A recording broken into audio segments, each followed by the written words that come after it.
potent. Absolutely. They've got a number of gentlemen who will be running around the field, including Osterink and Braun.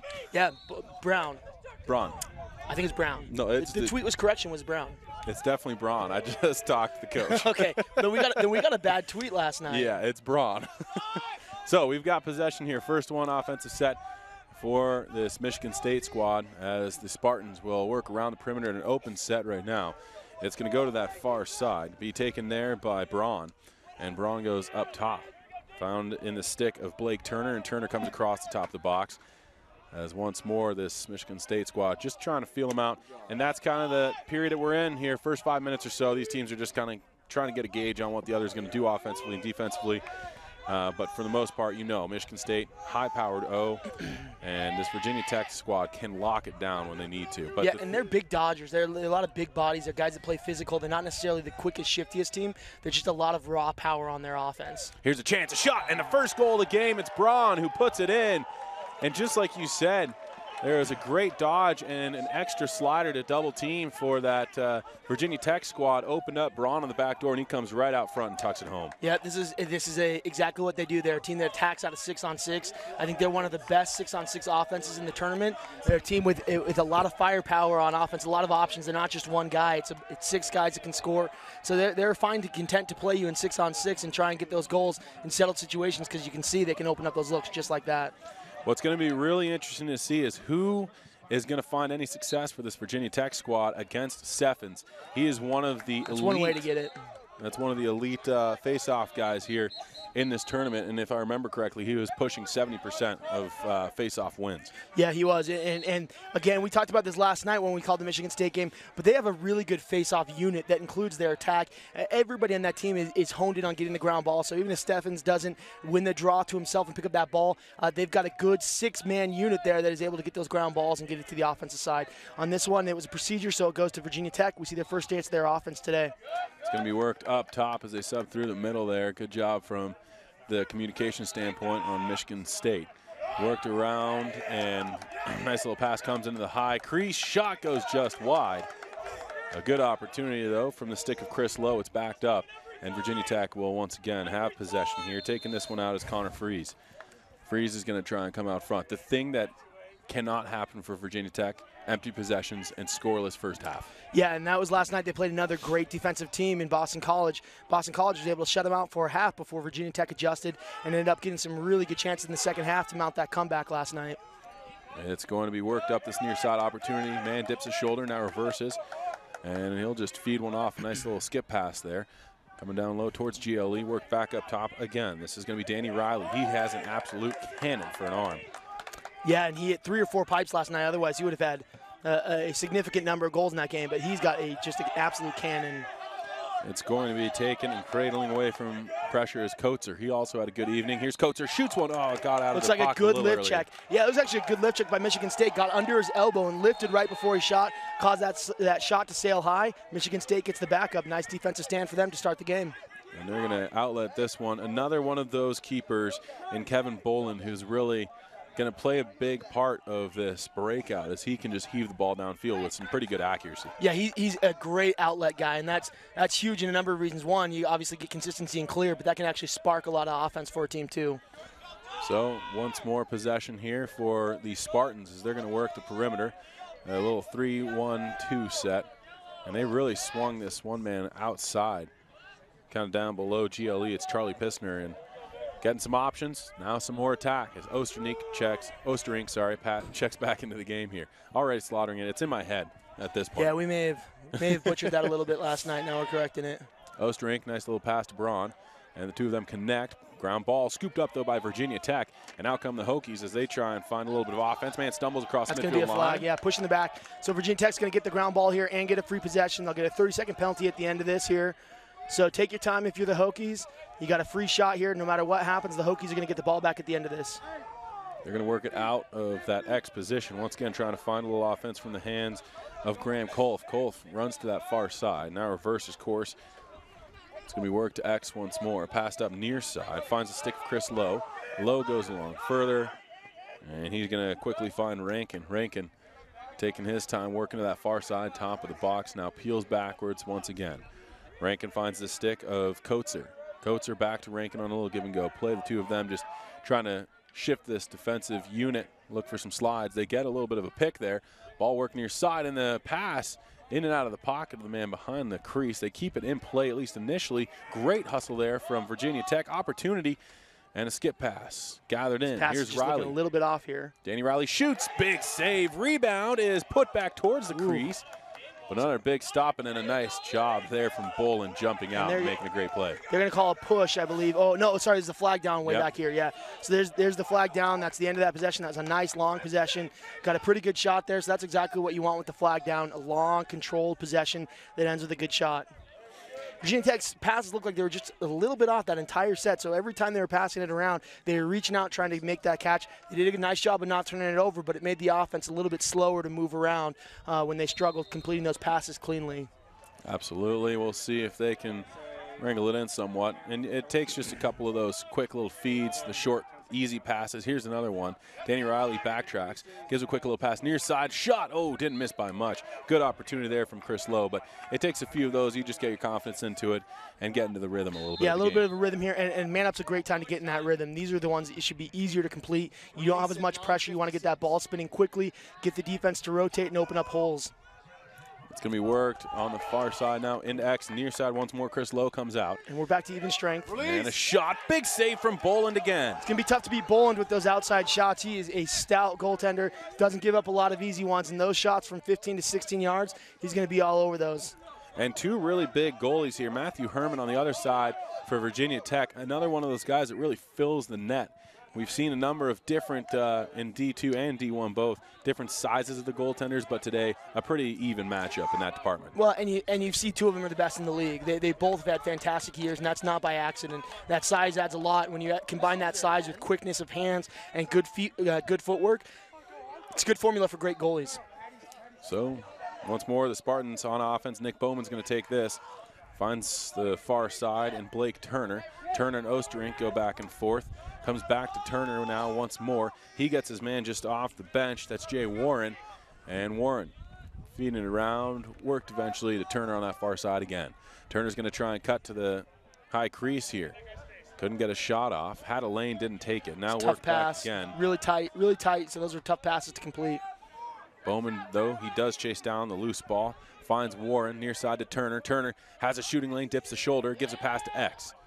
Taking it there is Braun. Finds Osterink on the far side.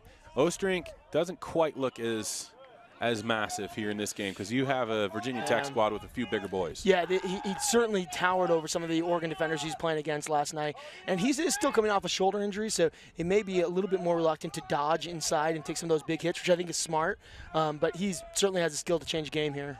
It's going to be worked around the perimeter as Osterink makes his way into that middle of the field here. He was an option, couldn't find him. Now it's going to be Turner. He's going to just be forced to once more pass it off, finding Jay Warren. Has to gather that one off the ground, but able to do so as that Virginia Tech D, they really kind of settle in and they let the ball be worked around and let it come to them a little. Yeah, they're not a team that's going to press out and let you make a lot of mistakes. They'll kind of sit back, send early double teams, and try and rotate quicker than you can move the ball. They generally do a pretty nice job of that. It's going to be really fun to watch that throughout the rest of this evening because this is a Michigan State squad who can score really quick and move the ball really quick. Yeah, so very good. It's definitely going to be a battle of those two styles. Virginia Tech now trying to outlet. They're going to find the long stick man on the near side. It's Graham Kolf. Kolf now with a nice little headman pass over the midfield line. Here comes Virginia Tech as the defenders for MSU try and get big. It's going to be worked through to the near side now. Gathered in by Chris Lowe. Lowe's really going to be the focal point of this offense. Danny Riley has the pass from Lowe. Trying to open up a nice little dodge, and he can't go past the double team. Work to the far side now. Nice little skip pass. And it's Virginia Tech showing a lot more signs of life early on offensively. Yeah, moving very well. Looks like they learned their lesson from yesterday against that Boston College defense. They were a little bit stagnant in the first half. Second half, they started to move a lot more, show a bunch of different looks. It looks like that's continuing today. A shot. Like that shot. Goes just wide. Yeah, that skip pass through the defense is something that Virginia Tech had a lot of success with last night, of skipping across through the middle of the defense to the other offensive player. They do it again there. Another great look. Just couldn't get the shot on cage. Virginia Tech working the perimeter now on a little bit of an open set themselves, though they do have a roamer. It's Danny Riley in the middle. Here's an opportunity, and a nice pass comes back. It's a skip pass to Riley. Open shot, big beautiful save by Boland. I think Boland got it. I think Boland got a stick on that. Yeah, that was a great save by Boland. Here comes Michigan State the other way. Bounce pass into the possession. Looks like we got a check right in the gut. Yeah, we're going to get a whistle. We got a player down there. It looks right as he let that ball go. He took a stick right in his gut. Might have just got it right in the jujinum. Yeah, it does not feel. I think that's safe to be broadcast over live stream.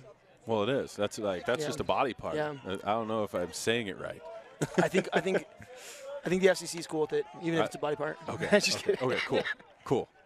Yeah, excuse me. For those of you guys who are just tuning in as well to the MCLA today, the winner of this game is going to take on Brigham Young University in the semifinals, who just pulled one of the bigger upsets in tournament history over number 2 ranked Utah. So both these teams got to feel a little bit good about not having to see the Utes. Yeah, absolutely. That's definitely something that you're looking at and marveling at, and then also worrying because BYU, they got the win. And BYU's playing their best ball at the end of the year. Here's Virginia Tech with a nice save from Herman. They're going to try and break it out, but an errant pass in and out of the pocket of a man, and here's Bowman. Those are the ones that hurt. We saw it with Virginia Tech last night as well. They had a little bit of trouble clearing the ball against the Boston College soft ride. The Boston College ran a soft 3-3 ride, not a lot of pressure, but still was able to create turnovers. For Virginia Tech, they can't give away the easy balls. You can't turn them over and clears after you have these great defensive stands. Got to take really good care of the ball tonight. It's going to be worked low again as a nice pass out front, shot and a goal. Beautiful cut, beautiful feed. Braun with his second on the evening. And you're absolutely right, on point with it, with a nice cut, and he found himself wide open in front of the goal. We've got 5:35 left. It took a little bit of time and a lot of possession for both teams here, but a second goal of the game. Yeah, and head coach Cam Holden for the Michigan State Spartans. He is an MLL player, an NLL player. He's got experience. He played in the MCLA for Grand Valley State, one of the most accomplished players in the country, and he knows how to coach an offense to be very active and moving a lot, and that's what it takes to win at the highest levels. And that's what you see out of Michigan State. You see Braun moving all over on the field. He's cutting, he's moving, and that's a part of their offense. It makes them really hard to stop because you got to keep track of a lot of guys that are moving all in sync on their offense. And that's what they, I think, have done the best out of anyone we've covered so far. It's not just a matter of one man moving, but it's cycling in and filling those holes and continuing to have different cut guys who go in and out of play. Makes it hard because you can't lose track of anybody. So as a defense, you got 6 guys. If anyone slips up in that time, you give up a goal, whereas in offense, you have 1 or 2 guys checked out for a set. It may not matter. Going to be worked around. Danny Riley now is going to have this one for Virginia Tech. Another false start there for Steffen, so he's going to clean things up here. You know he will. He's too good in the face-off dot to not clean it up, but a couple quick little fouls that have caused Virginia Tech possessions. Here's a chance trying to spin away from pressure. Man comes out front. There's Coates, and he's going to get stick check. Ball on the ground. Great work from Michigan State. And out coming the other way is C.J. Deal, and Deal with a fast break. Pass to Osterink. Osterink rips one. Save. Big save from Herman. Wow, rebound, Osterink. Oh, what a monster play there. Osterink gets his own rebound on an incredibly tough ground ball. That's showing off some of the skill that we talked about with Osterink. That's his high-level play. I mean, cheesy thing to say, but there's no other way to describe it. To be able to pick up your ground ball there, not only pick it up, but then get that shot right off of it being in your stick. That's an incredible play. He's a talented player. We said it last night. You see it again here. One of the best players out here in Salt Lake this week. Absolutely, he's going to be tough to stop, and he just adds to the total sum of what has been a great first game, and what is it equivalent to about 11 and a half minutes of this one. Wow, that was a lot of math. Hurts my brain, but we got through it. We got through it. Look at the stick bend on that. See how intense those faceoffs are, how much they're leaning into it. Stick bend almost at a 90-degree angle there. Now a chance again. Nice stick check collapse there. A double from Virginia Tech as they had a man slide out. Chance for Osterink, though. He picks up the ball, stumbles behind the goal. Has to try and get back to his feet. Whistle blows. Timeout here for Michigan State. We're going to step away for a quick break as well. This is a timeout from Salt Lake City, Utah. It's the 2018 MCLA National Championships. Life is about moments. If you fight, I fight. If I fight, we fight. You be there and watch what I do when the bell rings. Do you have that real look in your eye that when you look at yourself in the mirror, you can ask yourself this question: did I give everything I got? Did I lay it all on the line? Or am I cheating myself? What you say, Quaid? See ya!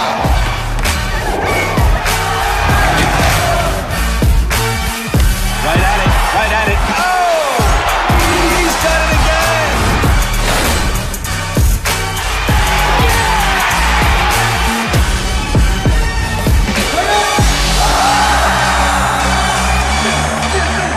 So whatever you're gonna do, claim it. Leave your mark on this world. Back with you here from Salt Lake City, Utah, where we've got another beautiful day of lacrosse. It's Tuesday, quarterfinal day here at the MCLA National Championships here in 2018. It really has. Yeah, you had Chapman beats Liberty in overtime. BYU beats Utah on a last-second goal. We've had some really exciting games here early on in the quarterfinal. So it's turned out to be a fun tournament. Absolutely, and this one starting out pretty strong for Michigan State. The Spartans team known for their prolific offense. They've already got 3 on a very solid Virginia Tech squad, especially defensively. And so the early rounds of this bout so far going to Michigan State, 3-0 lead. Yeah, and it looks very similar to the formula they used last night against Oregon. They're a very consistent team. Quit bird watching, Ken. Ball is going to be worked around the perimeter here again by this Spartan offense. Now it's going to be taken by Turner. Peels back, a nice little feed off there to Jay Warren. Warren goes down into X, finds Osterink. Quickly over near side, in and out of the pocket there of Pissner, but he's able to regather. Osterink again on the far side. Nice little play there, looking for the... Nice defense. Good timing on the push there. Right when he changed direction. And we talked about this, every game we've talked about it here for the last little bit, but this field has seen a ton of games on it. And in the places where guys are dodging, it's starting to get a little bit chewed up and it's becoming a little bit slippery. Absolutely. Virginia Tech will take it, though, because they have possession when it's all said and done. Hokies are going to try and find a little bit of offense here. And it looks as though we are going to have Virginia Tech try and go from Adam Rankin. Leads it. Nice little pass far side. And this will be Noah Dewey. Dewey's another one of those players. He's playing with that opportunity in front. Boland with the save. Boland having a great start. Turnaround shot by Kotzer is denied. But Dewey playing with that brace on the right leg. And you can tell he's someone who is so integral for this offense. But it seems as though they're somewhat hesitant to get it to him as much as you may think they would have earlier on in the year. Yeah, he's certainly a key cog for him. Opportunity now. He got 31 goals in the regular season. That shot was way off target. Almost parallel to the net. Ended up hitting one of the Michigan State defenders. Nice job from Boland, who was able to quickly jump on that as well. And Michigan State's going to try and turn this one out the other way. Long pole, going to go upfield here. This is going to be taken by Genord. That one goes out of bounds. Couldn't quite find his man on that. But he's another one of those defensive players that you were talking about here just last evening. Genord, he's really a big-time player. Yeah, he's all over the field for the Spartans. You'll see him make plays on transition offense. You'll see him on the face-off. You'll see him in 6-on-6 defense. He really is just kind of all over the field. And I think Virginia Tech was offside here, so that's going to go back to the Michigan State Spartans. Just at the last second, the Virginia Tech pole was stepped over. Offside is going to get the ball back to the Spartans. Those are the kind of mistakes you just cannot have against such an elite squad like Michigan State. And you got to think looking forward now, the Spartans, they know that BYU has taken down the Utah Utes, and they can't be anything but thrilled to hear that, because now all of a sudden that, in theory, should ease their road to potentially a championship. Well, the matchup is certainly different. You're talking about a Utah team who had one goal game this year, and the next closest game was 5 goals. So they kind of rolled through the MCLA.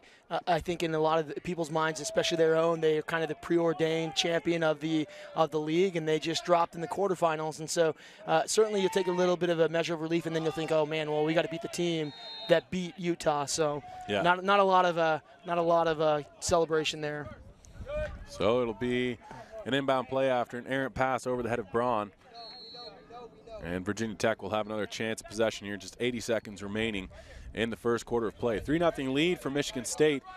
They had a couple goals inside of about a minute, and after that it's been relatively quiet. Yeah, Virginia Tech's defense has actually done a pretty nice job. They gave up the 1 transition goal to Osterink off the rebound, and then the 2 goals to Braun. But other than that, they've done a nice job of holding the Michigan State Spartans in check. I mean, yeah, other than 3 goals, which is not nothing, but they're gonna have to find some offense. We talked about this last night. They're gonna have to score over 10 to win this game. Here's a pass, a nice little switch. Danny Riley gets it, and a quick little feed, but it's in and out of the pocket there on the far side of Dewey. Couldn't quite control. He's battling for this ground ball. It's pushed towards the sideline, and they say it goes off Virginia Tech last, so it will be a Michigan State ball here. A lot of empty possessions early for the Hokies. If you want to tweet at us, hashtag VTVMSU. Going to be a pass quickly upfield, finds the stick of Nick Bowman. He tries to turn the corner. Nice defensive play, though, from the long pole midi for Virginia Tech. Though Bowman keeps it, spins, tries to get free, finally stick checked again, still with the ball, and eventually he works one across the field into the stick of Alexander. One thing I really enjoy about watching Michigan State is how they use their size. They're very willing to lean into guys and use their big bodies to create space. Like right here. Tries for a shot there at the last few seconds. This one can't quite get it. 3 seconds on the clock here. Jamming inside, trying to get a quick. And they tried to get Osterink. He hopped up, couldn't reach him. 3-0 to score after the first quarter of play. We'll have plenty more coming your way. Michigan State is on top after 15 minutes. For Jordan Harris, I'm Vlad Chase, back with more action here from the 2018 MCLA National Championships in Salt Lake City.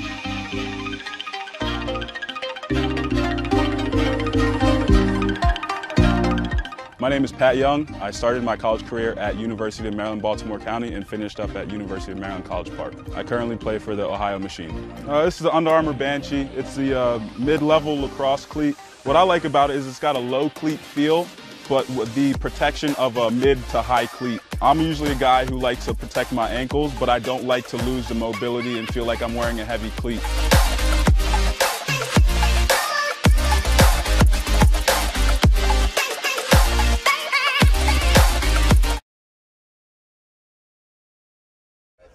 Back with you here from Salt Lake City, Utah. Just about set for the second quarter of play. We're on field 6. Jordan, we've been really moved around. They've kind of just thrown us to the wolves here. Yeah, they have no consideration for us having to walk several hundred yards. Yeah, seriously. I mean, I did get my step count though for the old day here. Shouldn't press the friends. We've got 15 minutes up on the clock and just about set for this second stanza to get underway. Steffens is in there for another big face-off, and he has someone at least curbed that pre-movement that we've seen.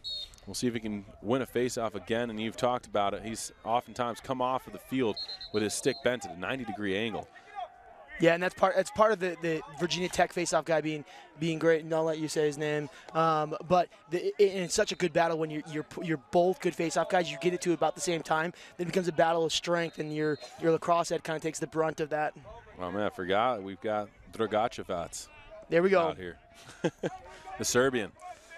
14:42 left, so we're just underway with this second quarter of play, and it's going to be a possession here for the Spartans. They're up 3-0 against Virginia Tech. It's a 3 versus 6 seed here in this quarterfinal matchup, so definitely some high-seeded teams here going toe-to-toe. And you can tell, I mean, Virginia Tech played pretty solid defensively, though they did give up the 3 goals, but you're going to have to score some offensive possessions. Yeah, I think you're going to have to score at least 10. Shot and a goal. What an absolute rocket there from the far side. It was a snipe from Charlie Pissner, and just like that, it is 4-0. They have so many good shooters, and you can see there, you have what's a topside dodge that comes across the middle, makes it hard to slide help without giving up a skip pass through the defense there, and just so many good shooters for this Michigan State team. It's a little bit of pick your poison. So what that means is all of a sudden it's 4-0, and that sounds a lot larger than 3. Yeah. And it is really early here in the second quarter of play. So twice now that we've seen goals in the first minute and 10 seconds. Yeah, we haven't talked a lot about how some of the players on this Michigan State team, but they have on defense, they have a Pole Patrick Donovan, a 3-time first-team All-American, almost unheard of in the MCLA to be able to get those 3 awards as freshmen, sophomores, and juniors. This is one of the best defensive units in the country with one of the best lockdown poles. We'll see if they're going to be needed to a high degree. Virginia Tech has definitely had their chances offensively, at least in terms of the possessive numbers, but they haven't been able to capitalize yet. 4-0 lead now for Michigan State after that goal. And they haven't really pushed Boland yet. Like, he's had a couple saves, but they all seem like they've been relatively easy for him. And maybe he's making it look easy because he's a great goalie, but they haven't really been testing him in tough ways. It seems as though it has come from range, and he's been able to see it most of the way in. Going to be worked around again by Virginia Tech after they were able to win that ensuing faceoff following the goal. Loose ball, battled for. Danny Riley tries to scoop it up. He can't. Kicked forward by Michigan State. Ball comes up into the air. It looks as though hold on Michigan State. Hold. Yep. Yeah. So that means that Virginia Tech keeps the ball. 13:21 left. Second quarter action here from field number 6, and it's going to be an inbound play from the stick of Rankin. Rankin quickly finds help from Dewey, and he goes into X. Open set here for this Virginia Tech offense. And a good opportunity at a nice little dodge. A shot, though. Man. Was that a stick check, or did that just come out early? No, I think it hit I think it was a check. A nice job there from Janord, who just got in the way. And Michigan State is the other way here, trying to find some quick offense, again stumbling in that place that we've seen a lot of the dodges take place. I like that patience here. Like, there's no sense in getting a turnover when you've got such a good 6-on-6 offense. And obviously Michigan State knows that. They're a patient team. They know that they're good. They know they can break you down in a 6-on-6 set. No sense having an early turnover. Ball worked around again. This is Nick Bowman. Bowman is no slouch either. He's got 28 goals. And it's interesting because we didn't say his name a whole lot last night. Yeah, he had a couple outside shots last night that skipped up super high into the top shelf. He's a very good shooter with some range here, and he's a quick dodger. You'll see him use him here at X in an invert set. And a good slide from Virginia Tech. One-handed. Trying to come out front with one hand on the stick. He lets her rip, but it goes through the crease. It will be backed up by Michigan State, though. One-handed shots are tough to get enough power to really crank it all the way around. You see he couldn't quite get enough on it to get towards the net. Ends up going almost parallel to the net. Goes out of bounds. Spartans have this again, however. They'll work it far side. Gathering it in is the goal scorer. That's Pissner. Now it's going to be bouncing around, and a chance at a pass. I thought he had the shooting lane. Doesn't take it now. Good active stick check. Yeah. Way to get your stick up in the lanes. Hokies had a chance at it, but Ostering aggressive. Taking this one, and he gets a nice pass over. Great feed in front. Chance. And no good shot patience. Yet. Wow. Nick Bowman puts it on display. There we go. And that started by with Virginia Tech really pressing Ostering at midfield almost. That's one of those matchups you're probably not going to get the ball away that much from one of the best players in Michigan State. You end up with an odd man rush going the other way after the defender fell down. So Ostering kind of creates it, and Bowman with a beautiful finish. That was unbelievable. I thought he was silly to not take that initial shot. Perfect He didn't patience. like it, though. Yeah, perfect patience there. He knew if he took just a second, he could get the defender to go past him, and then he had an even better angle, able to get to the middle and take a great shot. 11:29 left here in the second quarter of play. Lead extended out to 5-0. If you're Virginia Tech, again, not that this is the end of the world here by any stretch, but you got to find the back of the net. Yeah, and this is a Michigan State team that's not going to make it easy. They're going to have a tough time finding the back of the net, and so you can't let them get up too much because it's going to be tough to find enough opportunities to claw back into this game if Michigan State gets up by much more. And the second time so far, I mean, we've still got plenty of ball left here in this first half of play, 11 minutes and change. But they have not been able to score in the first quarter of their first 2 games of this championship. Yeah, it's same story as last night. Just a little bit better offense. Yeah, Yep. a little bit better offense they're facing. Now it's going to be Danny Riley who will take this one in. This will be a fun matchup here. Riley marked up on by Janord, and he turns, he fires, didn't miss by much. Good opportunity from Riley, backed up behind the goal there by Connor Freeze. Freeze seems to kind of be that man at X. He's kind of a backup man, and he can work some great offense from that X position as well. Nice little movement off the ball from Virginia Tech. Shooting lanes don't open up for him, though. Danny Riley will take this, trying to cut left to right. Forced to instead pass down low to GLE. Virginia Tech trying to just find a shooting lane. Nice little skip pass shot. And Boland with a save. Boland. Wow. And that's what makes this Michigan State team so good. You haven't had a lot of great opportunities. You finally find one on offense, and Boland does that. A little bit demoralizing for an offense. Absolutely. What a snag Nice from Bowman. snag. He's in. He shoots. Oh, and he didn't miss by a whole lot. Just a bit outside. So this is going to be Michigan State who does back it up, and they restart quickly. Osterink didn't like his shot. He gives it up top now instead to Blake Turner. And Turner, and his back pedal, gives a quick little feed off to the fresh troops off the bench. It's Jay Warren.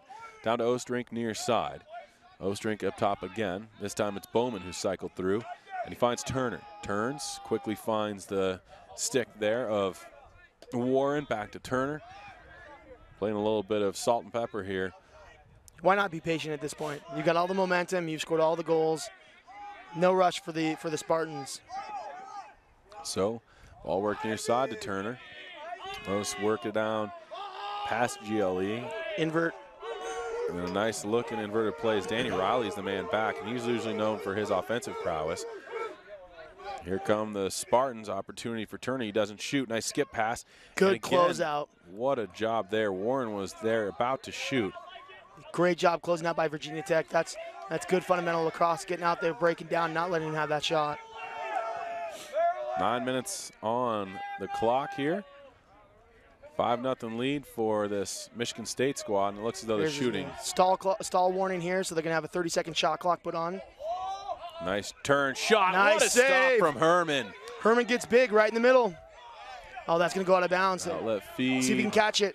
Great job of using the wheels to catch up to that ball. That was an excellent rundown by Frank Reifenhauser. Reifenhauser now will just turn this one, giving it, well, looking for Dewey, but Reifenhauser still with it. Eventually goes up top, in and out of the pocket there of Koetzer. So again, we're still seeing it from Virginia Tech. Their passes seem to be off by just a little bit, and that does not help when you're trying to find offense and you're still scoreless through the first, quarter and a half. And it's not enough to be unforced turnovers. These balls aren't going out of bounds, but it's just slowing the flow of the Virginia Tech offense. Seems to be curtailing some of their chances too. Things that if you gather in, you could get a quick little one shot. Right. Not there when it's kind of just off the mark by a fraction of an inch. It's going to be passed up top again. Fresh troops off the bench. Looks as though this is going to be Martiano. Martiano turns, fires, and I think that one just went wide.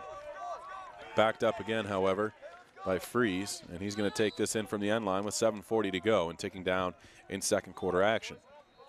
Virginia Tech works the perimeter. And again, it looks as though they're trying to pull out some of those Michigan defenders, and that's what we saw when they started that comeback against BC last night, is they had kind of thrown their attackers out a little bit. Stretched the defense out a little bit wider, tried to make the slides a little bit harder. You can see just a little bit of miscommunication here on the Virginia Tech offense. That pass looks like two guys are kind of in the spot to catch it. So they just need to get on the same page, get reorganized here a little bit. It's going to be worked now into X once again. Man tries to turn away from pressure. This is Dewey, who's looking to come out front. And Dewey eventually with a skip pass over the head of his intended target, out of bounds, turnover. Well, and you see the respect that Michigan State is giving Dewey. Not only do they have their best pole and Donovan on him, but they're also sliding quickly to him to try and force the ball out of his stick. So Michigan State showing a lot of respect for Dewey and the skill that he has. Ball work down low again. Michigan State's going to have this as they will get some substitutions made. Looks as though the attack man just taking some water there. 6:37 left and ticking down, 5-0 game. Michigan State once again on offense here. They did get put into that shot clock last time out, but this time they won't even deal with it. Yeah, that's an turnover. Errant pass. First one we've really seen. Yeah, from the Spartans today. Yep. We're going into a little bit of a 2-4 ride here, and that one just goes straight out of bounds in the pass. So not a lot of pressure, just enough to create the turnover. Potentially, no. Well, you think the sun would matter going the other way. Maybe he misjudged it. Yeah, maybe he lost his guy in the sun. I don't know, man. A gust of wind. Give him the benefit of the doubt. Why not? Michigan State has this one now. It's going to be Newman who picks it up from the ground, and he'll just feed one across, finding the stick again of Charlie Pissner. Pissner just takes this one down towards GLE. still with it. Makes a quick little feed near side to Osterink. Osterink up top, finds the stick there of Meyer, and Meyer's going to make a move. Had a shooting lane, didn't take it. Goes up top again to Newman. Nice little cut there. Planted the left foot, went right. And then it's a pass down low from Newman into X again, and Michigan State works it, trying to invert. Osterink looking to come out front. Good defensive set, though, as marking up on him was Craig Burris. And it's, you know, next man up mentality with Virginia Tech. Who's going to be the guy who can challenge Osterink and at least make him a non-factor? Slow him down. And they've actually done a pretty decent job of slowing him down in 6-on-6. His only goal today was in that transition look where he took the shot and picked up the rebound off the save. Well, not they've done a pretty nice job of limiting him. It's been the rest of the Spartans that have been able to create the offense so far. But again, that's just his factor too, because you have to make sure that you're ready to slide into a double team. He gets a lot of attention. He gets a lot of attention, which opens up teammates. 5 minutes left here. Michigan State once again trying to find some offense, and they put on the shot clock once more. And a man turns, fires a quick little pass up top. Gathered in, reaching for that was Harding. Harding goes down to Osterink, near side GLE. He's going to just take his time.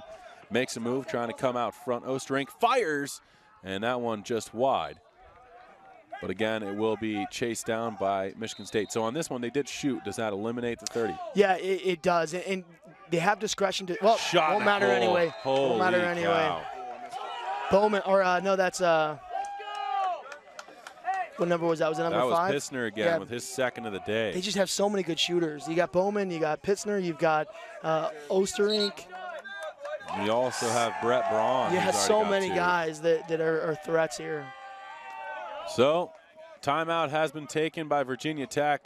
They're down 6-0 right now, and we're just about 4 minutes away and change from the halftime horn. So, the Hokies definitely need a little bit of offense, some life. We'll be back with what their response will be. It'll be a face-off on the other side. This is the 2018 MCLA National Championships from Salt Lake City.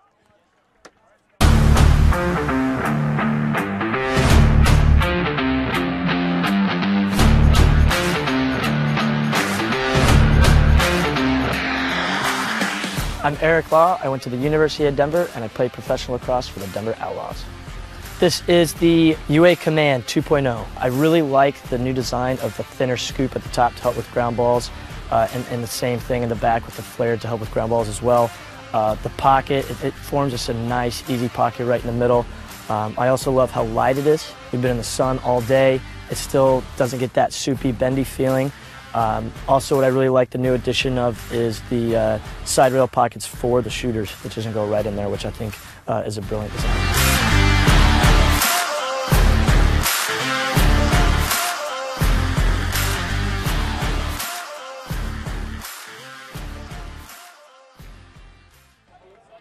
Back with you from Salt Lake City, Utah. Beautiful backdrop, little alpenglow, and a lot of sun. I am a lobster, I'll tell you what. Vlad Chase joined by Jordan Harris.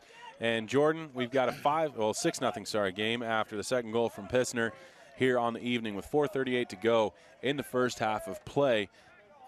I don't want to say this is what you would expect, but I definitely think that from Michigan State's standpoint, they're happy with it. Yeah, and we may not have expected this, but we knew it was a possibility. Yeah. I think we said last night after seeing Michigan State play that this is potentially the best team in the tournament. So they came in ranked at number 3. They'd lost one game to Liberty early in the season. They were without Osterink in that game. But really, when you see this team put it together, I'm not sure there is a more talented team in the tournament than Michigan State. So we certainly knew that this would be a possibility.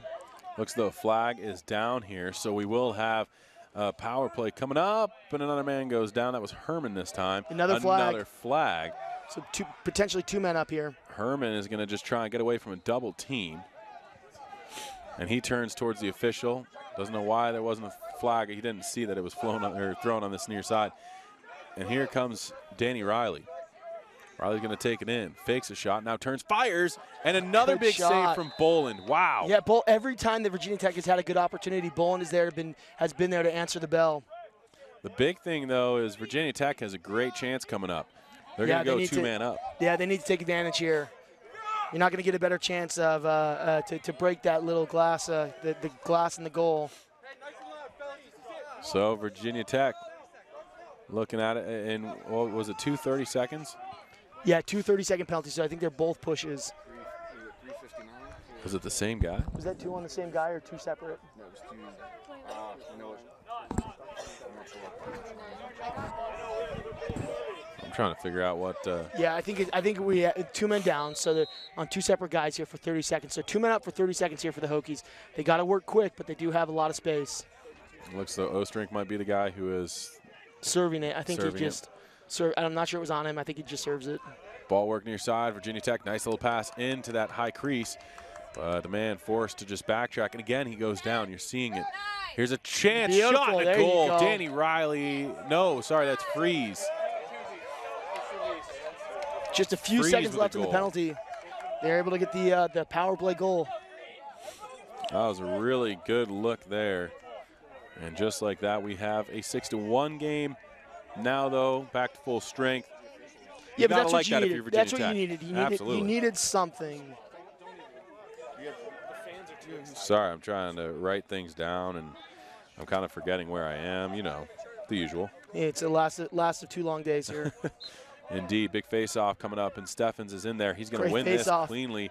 Look at him carrying that ball on that stick. It's just so bent. Here's a chance. Shot at the other end. Big We got save a from flag. Herman. Flag behind the play here, so Virginia Tech's now going to go man down. And whistle is a late one, but it does blow.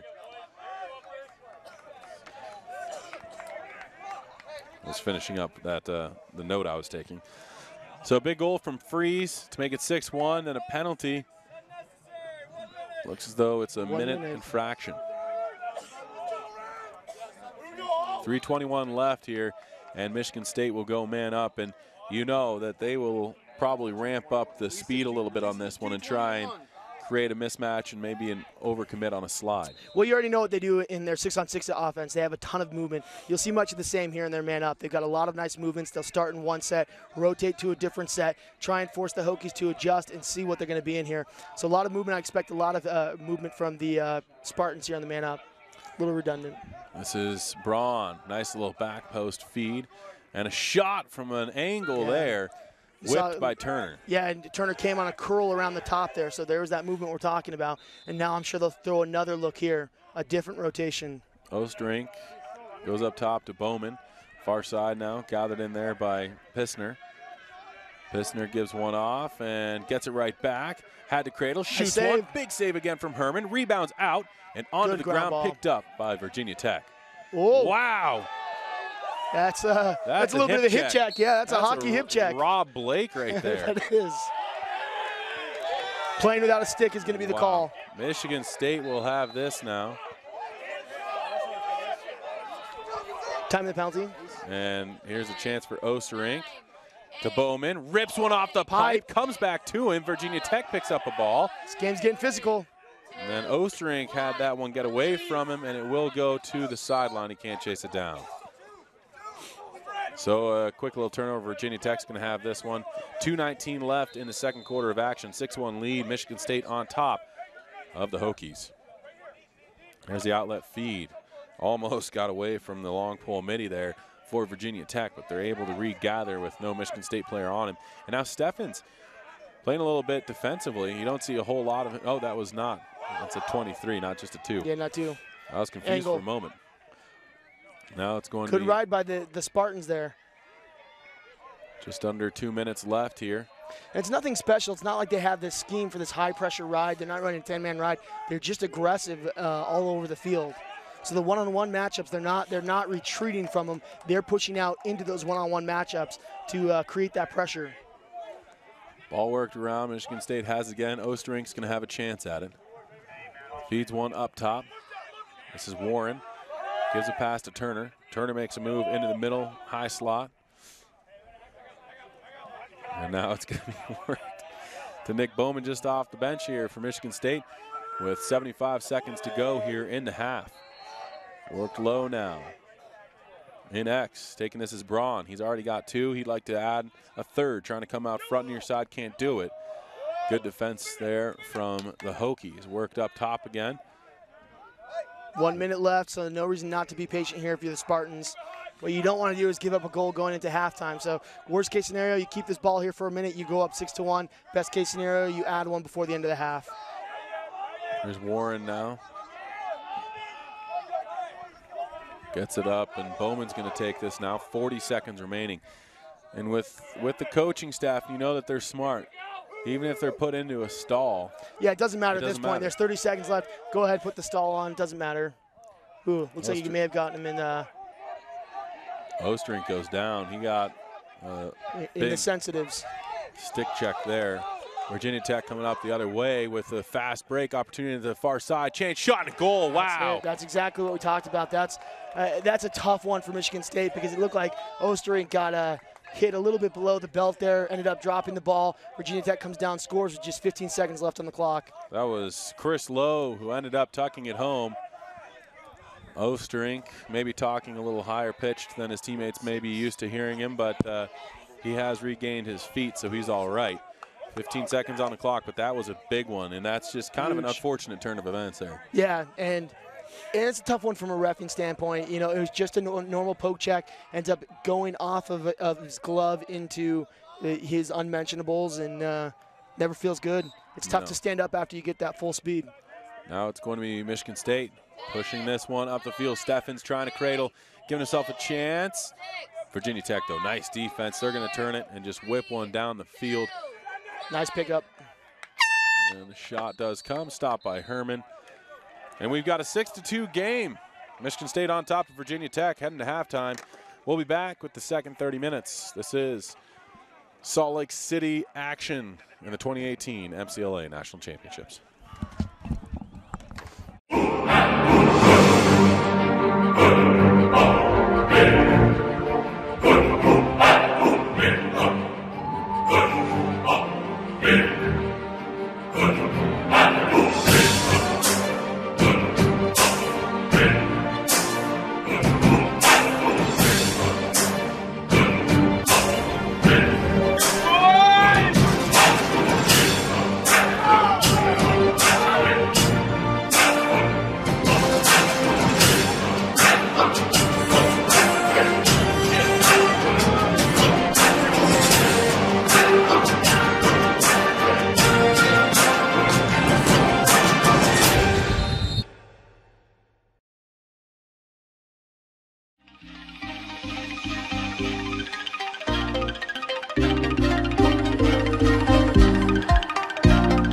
My name is Pat Young. I started my college career at University of Maryland, Baltimore County and finished up at University of Maryland College Park. I currently play for the Ohio Machine. This is the Under Armour Banshee. It's the mid-level lacrosse cleat. What I like about it is it's got a low cleat feel, but with the protection of a mid to high cleat. I'm usually a guy who likes to protect my ankles, but I don't like to lose the mobility and feel like I'm wearing a heavy cleat.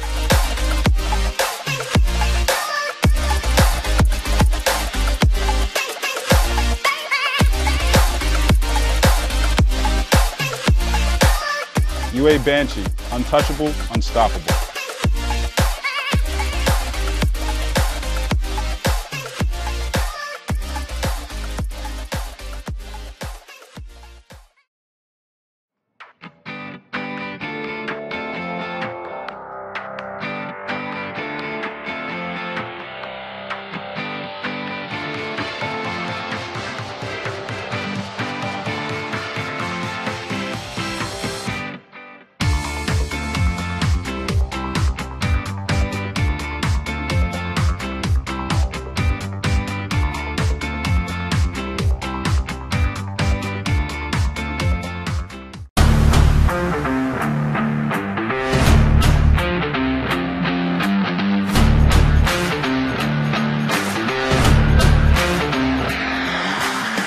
I'm Eric Law. I went to the University of Denver and I played professional lacrosse for the Denver Outlaws.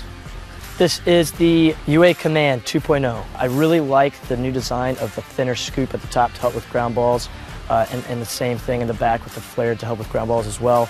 The pocket, it forms just a nice, easy pocket right in the middle. I also love how light it is. We've been in the sun all day. It still doesn't get that soupy, bendy feeling. Also, what I really like the new addition of is the side rail pockets for the shooters, which doesn't go right in there, which I think is a brilliant design.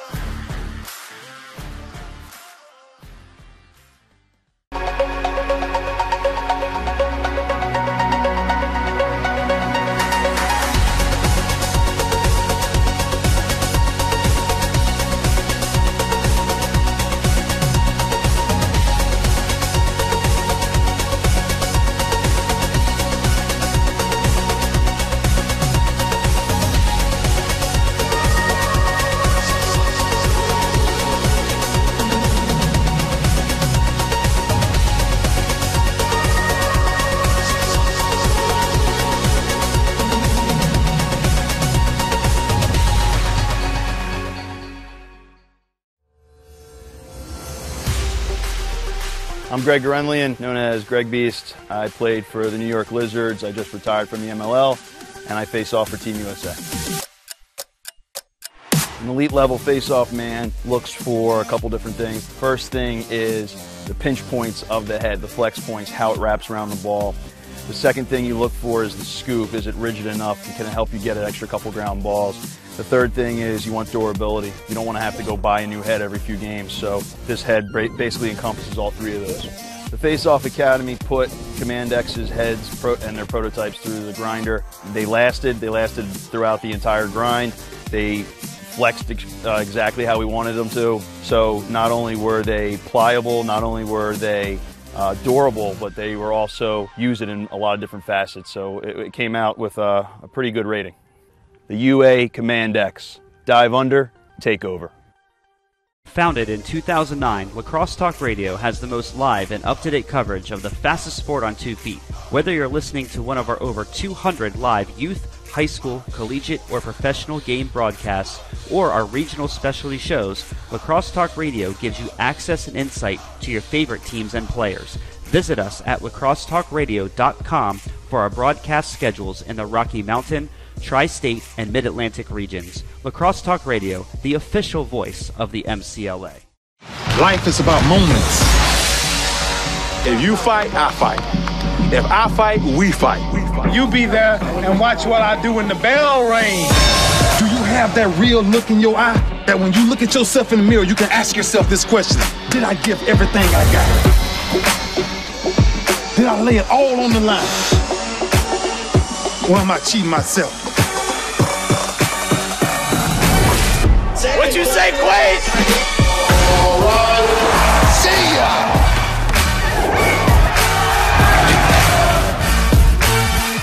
Right at it, right at it. Oh! He's done it again!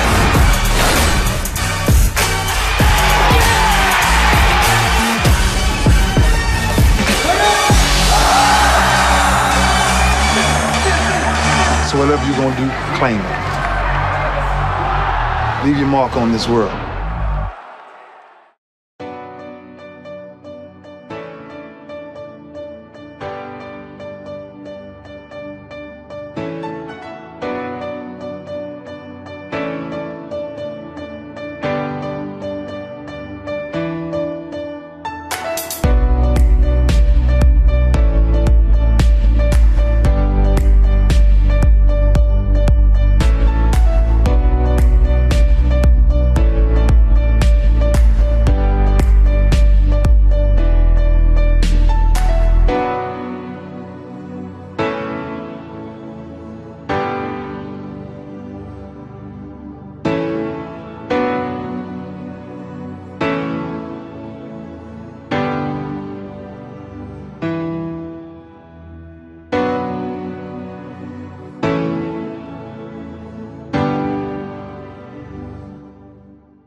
My name is Pat Young. I started my college career at University of Maryland, Baltimore County and finished up at University of Maryland College Park. I currently play for the Ohio Machine. The shaft is the Meso, and obviously when you look at it, it's got a really sleek look to it. Black on black is pretty smooth. Feel it, it's not too rigid, got a little bit of a grit to it. It's very durable, but it's pretty light. It's got a little bit of a flex to it, so it puts a little bit more on your shot.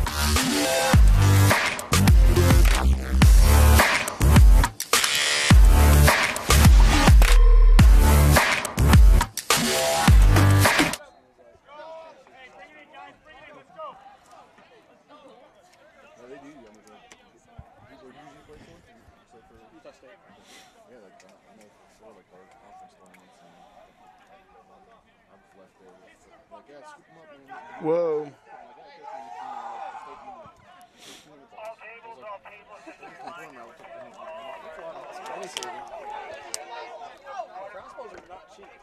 I better.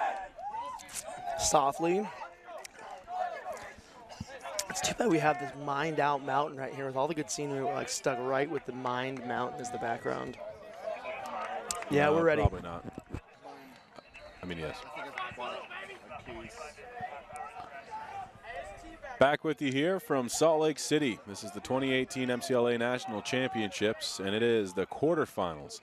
Michigan State Spartans up 6-2 over the Virginia Tech Hokies. Easy for me to say. I'm Vlad Chase, joined by my man, Jordan Harris. Yeah, it's been a good first half. And really, the last 2 minutes of that half were the first time we saw the signs of life from Virginia Tech. They got 2 goals in the last 2 minutes. One of them was man up. The last one, in the last 15 seconds of it, they really took a game that felt like it was almost out of hand and brought it back within reach for Virginia Tech. So now we're going to have big opening face-off here. Just waiting on something on the far side, potentially. We do have the sun as an issue here down the stretch for this, both sides, really. Yeah, any of the passes that can come towards the camera as you guys see it, those are potentially going to be right in the sun for probably the next almost 15 minutes, maybe 20 minutes. So that'll affect the goalies. It'll affect clearing a little bit. Both teams will have to take that into account. Now it looks as though we are ready for action here once again. Michigan State in their green uniforms. Virginia Tech wearing what I'd call maroon. And it's going to be an opening face-off. Whistles down, pushed forward, and Steffens gets it. The 90-degree win gets it over to Osterink. Osterink down to Braun. Braun to Osterink again. And now up top to Samuel Robbins. Robbins is just going to take this one and wait for the attacking midfield assistance. Goes for a quick change himself after he dishes off to Turner. And now coming in is Warren. Warren makes his way. And you can see Michigan State coming out, executing the exact same way. We're not going to force it. We're going to get the ball around the outside, settle our offense. We're going to attack in 6-on-6. This is just what they do. Here now is Turner with some speed. Bounce shot. Misses the mark. Yeah, not a great Foot race shot here. But that one's going to be one. Nice job from Herman trying to jump out there, but a good backup from Pissner. Pissner is going to take this one in for the Spartans. Finds Warren near side top corner. And he just works it across to the stick of Turner. Back to Warren.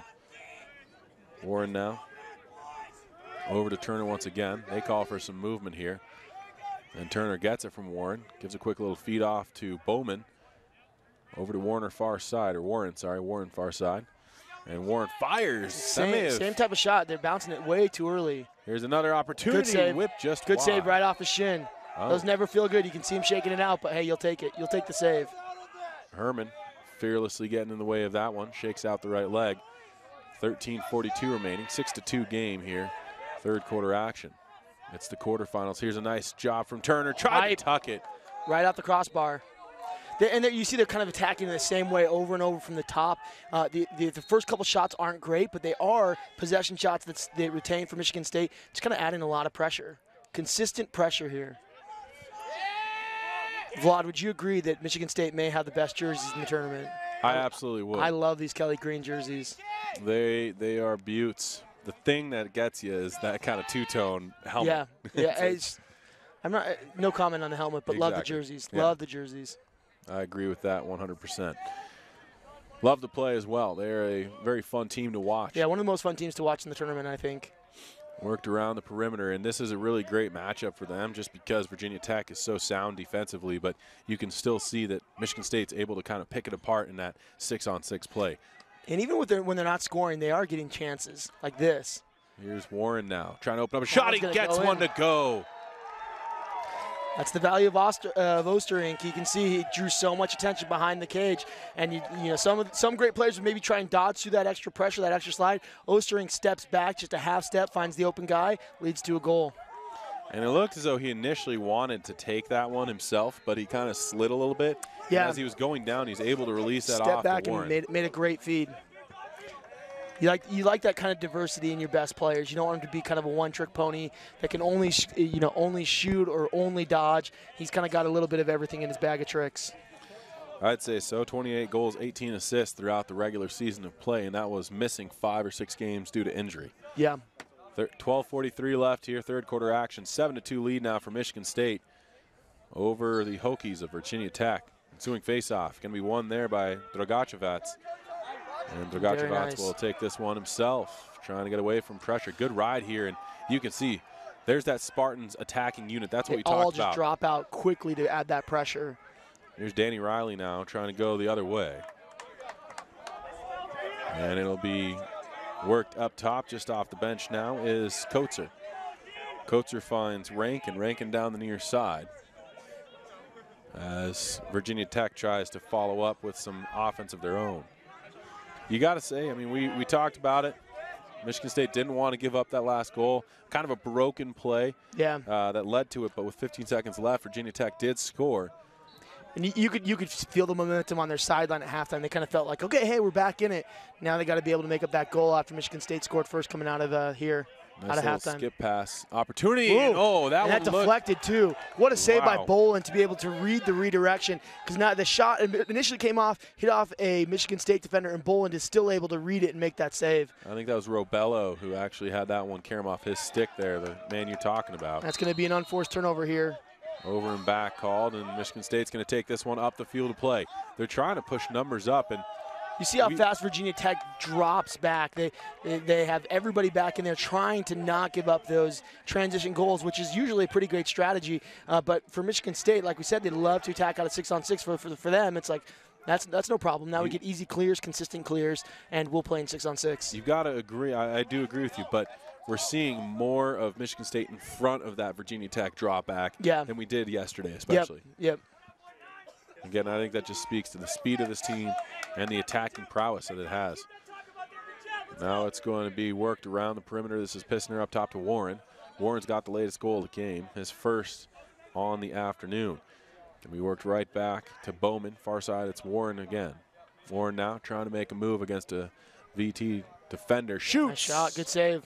Nice job from Herman. Getting in the lane yet again. Herman's having himself a pretty solid game. Yeah, Herman has certainly not been the Achilles heel of the defense here. He's played very well, stopped a lot of the shots. A lot of the shots they've been getting have been very good opportunities. 10:25 left, and here's Here an opportunity to long pole chance. Virginia Tech shot. Bolin again. What a stop. This is what makes Michigan State so good, is they've got a great defense, but they're backed by one of the best goalies in the league, period. Bolin is just making big save after big save today. Now ball is going to be taken towards that midfield line. This is Chazelle. Chazelle will take it himself. 10 minutes on the clock, and he's going to just peel back again towards the midfield line as he goes for a quick change after dishing off to Dewey. Now Danny Riley finds a man just off the bench. He's got a full head of steam as well, making a move on this sub down the middle. Tried the trail check, couldn't get it. Oh, man, and it was there. That was a great look through the defense. Just couldn't complete the pass, and it's going to be a push on Virginia Tech. Go to Michigan State, but that was a great look. Again, the pass just a little bit off. Now a pass the other way from Michigan State. Kind of hops away from pressure, picked up by a Virginia Tech player. And up the other way come the Hokies. Good job on the ride of getting a stick on Osterink and not letting him pick up that GB. 9.5 minutes to go here in quarter number 3. 7-2 lead for Michigan State. Spartans on top of the Hokies by 5. They've got the latest goal as well. Warren, the goal scorer. Good to see Washington beat Pittsburgh yesterday, right? Yeah, absolutely. As an adopted Caps fan for the rest of the playoffs after the Avs lost, I love it. All works. I got to love Vegas. Just saying, throwing it out there. Well, come on, everybody cheering for Vegas, right? An expansion team. Except for my friend who's a Minnesota fan. He's like, I've waited years. And here's a nice little skip pass as well. Comes to the near side. Shot goes just wide. Good ball of the movement. frame. Some of the best ball movement for Virginia Tech today to be able to create that. I'm so impressed. It seems though, and you've talked about it. I just want to articulate it again, but they have such great attack. And if you're able to get by, because it's such a unit, I mean, even if they don't ride with a 10-man ride, they still are so aggressive that it doesn't make any exit of your own half easy. Right. And then all of a sudden it goes into that 6 set that they have on defense that is phenomenal. It's gonna be a push. And then you look at it, and if you get through both of those, you still have to be bowling. You have to be bowling. That's what makes them such a tough team. That's why when you say, hey, Michigan State might be the best team in the tournament, that's exactly why. They've got good face-offs. They've got a good ride, an elite offense, and probably one of the best goalies in the country. Oh, yeah, not to mention some of the best group of poles, period. Chance up the near side.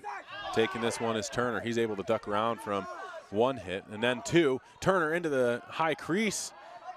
And he gets stick check there, I think, and the ball comes to Virginia Tech. They're going to work it the other way. Lumbering upfield is Craig Burris, and he makes a quick little feed, and a dish on the Chris Lowe shot goes wide, but a flag up in the air here. Ball is scooped up, kept in play by Virginia Tech. They've got a free rein on this one. Incoming opportunity. Ooh. Shot did not miss by much. Earmarked for the upper left of the goal, but they keep shooting high to high, and they haven't had a lot of success on just even getting it in the 6x6. Boland has made a lot of good saves, but they've had a lot of shots just keep missing wide and high that are good opportunities. It looks as though we do have man down coming up now. And we had a fun little stat that was dished our way via Twitter for the man down for this Michigan State squad. Yeah, 5 of the 9 goals that the Spartans have given up in this tournament have been on the man down. So they've been incredibly tough to beat in 6-on-6.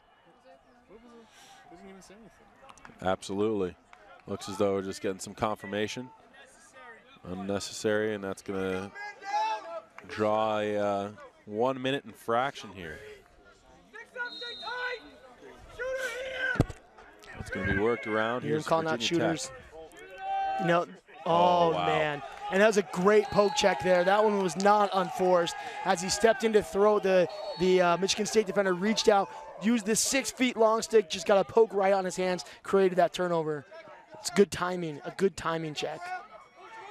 Now it's going Michigan to be State worked by or Michigan Virginia Tech State. super aggressive. I was looking at it. I was counting numbers real quick, thinking it might have been an offsides, but it was not. But we do So you get got a whistle. timeout Michigan State. So just like that, we'll step away for a quick moment. 7-2 the score, sorry. Extra man is still on as Michigan State got that early turnover, so there's probably about 35 seconds left before that man gets out. Yeah, with 35 seconds left on the penalty, you get the flexibility of coming out in a double team here from this timeout. So Michigan State takes the timeout. You can have a double team and keep your goalie. And the question is, sometimes when you use that double team, it actually creates opportunities for the offense if they're able to beat it, especially if you start the ball on the stick of an Osterink, who's a great ball handler, big body, tough to take the ball away from. So Virginia Tech could come out in a double team, or what they could do is just put a very high-pressure defense on and slide early with the extra man. But with 36 seconds in the penalty, you get some flexibility to be aggressive if you're Virginia Tech. So, I mean, you're looking at it now. 22 minutes and 20 seconds left in what could be your season if you're Virginia Tech. You got to up the pressure. You got to change something here. You can't feel like what you've done so far is going to be enough to make up a 5-goal deficit here. So something's got to change. It's got to be pressure, maybe a little bit different sets on offense, but you got to start upping it here. This is the time when you start looking at a 5-goal deficit. You don't want to wait until 5 minutes left in the fourth quarter to say, all right, let's throw everything we have in our arsenal at him now. Especially against a high talent team like this Michigan State, you're going to have to take some chances and hope that it pays off while not giving up too much as well, because inevitably that's what happens when you start to go a little bit more risky in your offensive sets. It turns around on you. Yep. We'll see what happens, though. Virginia Tech down 7-2 here to Michigan State. They're going to come out in a double team just like we talked about here. So, Osterink has it, though. Yeah, Osterink's going to beat this double team. Just do it himself. He's going to just take this one up in front of the goal, shoots off the crossbar, it stays out. What an opportunity, Virginia Tech. Able to scoop up the rebound. Herman gets it upfield quickly, and that's just as good as if the double team worked, but not what you wanted to see. A little bit more risky. Feeling a little bit like Tony Romo calling that one, right?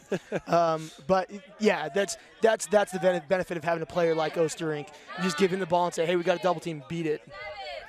Now it's going to be Virginia Tech with possession, only 5 to go before the man releases here for Michigan State. Opportunity for Tech, and it's worked to Danny Riley. He's going to try and get a shot off. Big save again from Boland. Boland's playing out of his mind. He is, but again, there's shots that aren't here. Oh, wow, this pass from Michigan State finds the ground. Oh, my gosh, what a ground ball. Unbelievable job there from the Spartans. They worked the other way.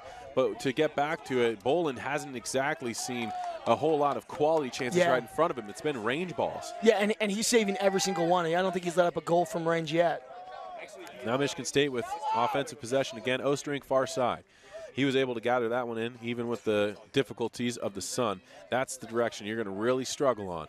You can see the Virginia Tech goalie, Herman. He's squinting a little bit here as the ball comes around to his left-hand side. Now it's going to be taken by Osterink. A low ball gathered in by Braun. Back to Osterink. Osterink now feeds one up top to Turner, to Bowman. And good ball movement here around the perimeter on an open set from Michigan State. 5:49 to go. Third quarter of play. 7-2 lead for this Spartans team that has the ball. It's going to be Osterink again. And he's just so capable in any position on the field. He's a smooth player. We talked about it yesterday, but he's certainly a D1 talent. It's not taken away from anybody else in the MCLA, but he's the type of guy that could play anywhere in the country. It's cool he decided to play for Michigan State. Ostrink rips one that goes wide. Backed up, however, by Pissner, who was back there for that Michigan State Spartan squad. And the Spartans will once again have a chance at it with 5:20 to go in third quarter action. 7-2 game. Nice little pick there. Oh, they can call moving pick. I didn't know. It looked like he was set. That's interesting. Gonna be a turnover, sorry. Virginia Tech. A little chirping in the box. Love it. That makes it fun, right? A little bit of energy here. And Virginia Tech just throws it away. Nobody on him there. That's just those are hard to swallow. Possessions are so precious now. You got 5 minutes left in the third quarter. You need to make up a 5-goal deficit. Can't afford to just throw the ball away. But you have to start looking back, too, to some of these earlier opportunities where we were saying that same thing, and they haven't adjusted. It hasn't been this overwhelming, errant play, but it's been those small ones where you can count on probably at your hand, 4 or 5 chances that you lose, and that's 4 or 5 potential goals. And some of those chances have been great opportunities. You had the one that skipped through the defense right to a guy who's on the post. He just missed it. So it's like Virginia Tech is just a little bit off tonight. Here now is Michigan State, and to give them due diligence, it might be in part because of their play. They've certainly is. Had a strong game. Love that feed. Turner up front, high crease there, rips one just wide, but Ostrink's back there. Distributing. And I love that Virginia Tech doesn't settle for that 15-yard shot. They take that pass, and instead they turn it into a dodge to get a better shot. Worked up top again, and this is going to be Michigan State with it. It's Nick Bowman who just calls for a little bit of direction on the offensive front of things. Gets it over to Newman, and you can see, too, in a game like today, you're going to kind of run the wheels a little bit more than we did yesterday, where you saw more depth off the bench. You know that you have a rest day coming up tomorrow. That's right. So you don't have the same pressure of saying, okay, we got to play again tomorrow. So now it's just you just make sure you win at this point. You got that rest day. It makes a big difference. That one's going to go over. Yeah, be an over and back call. Virginia Tech will have this as that was over and back. 3:43 to go, third quarter of action. 7-2 lead for this Michigan State squad. They're on their heels, though. Defensively, Virginia Tech trying to find a little bit of They have not scored in the first quarter, 2 in the second, 0 so far here in the third. Yep.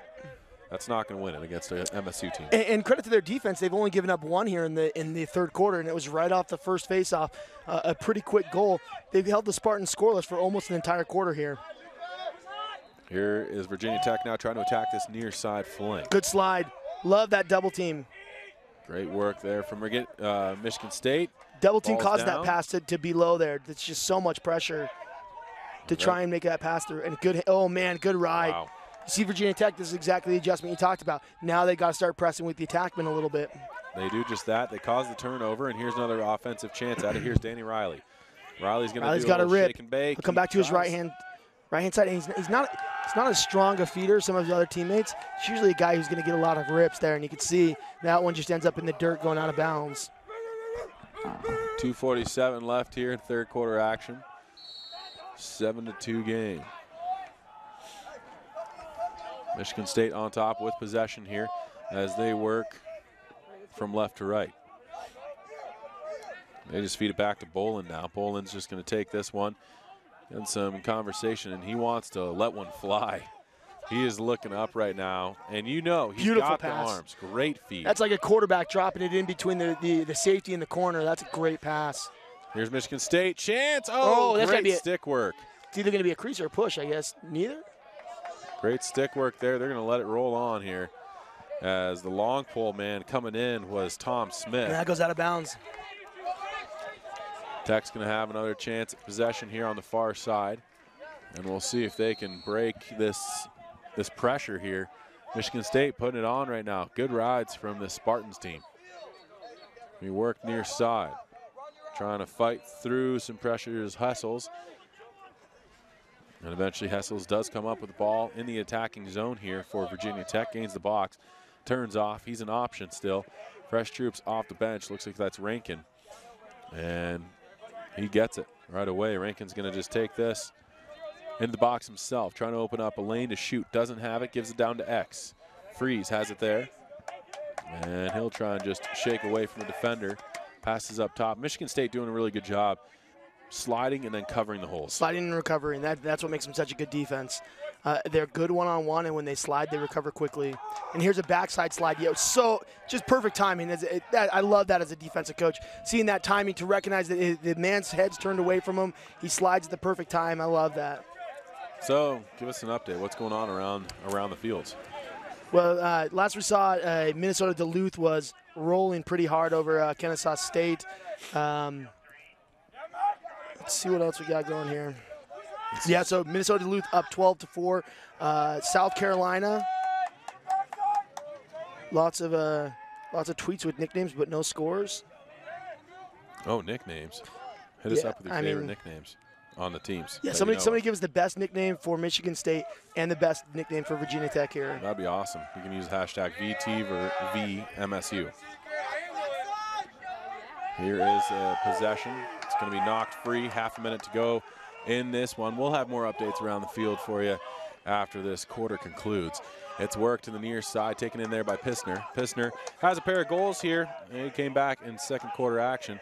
He's going to just trot into X. Michigan State doesn't need to go for a shot, but they do have a chance at a last one if they choose to. 10 on the clock. Osterink always with his head on a swivel, knows that, shoots and scores. Osterink bullies his way inside and says, we'll take that, thank you.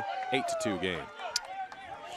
Now, as you're starting to look ahead a little bit, it's 8-2 here. I just pulled up the history of the MCLA tournament for Michigan State, and this is actually, according to my data, and I think it's right here, this might be the first time that Michigan State is advanced out of the first round.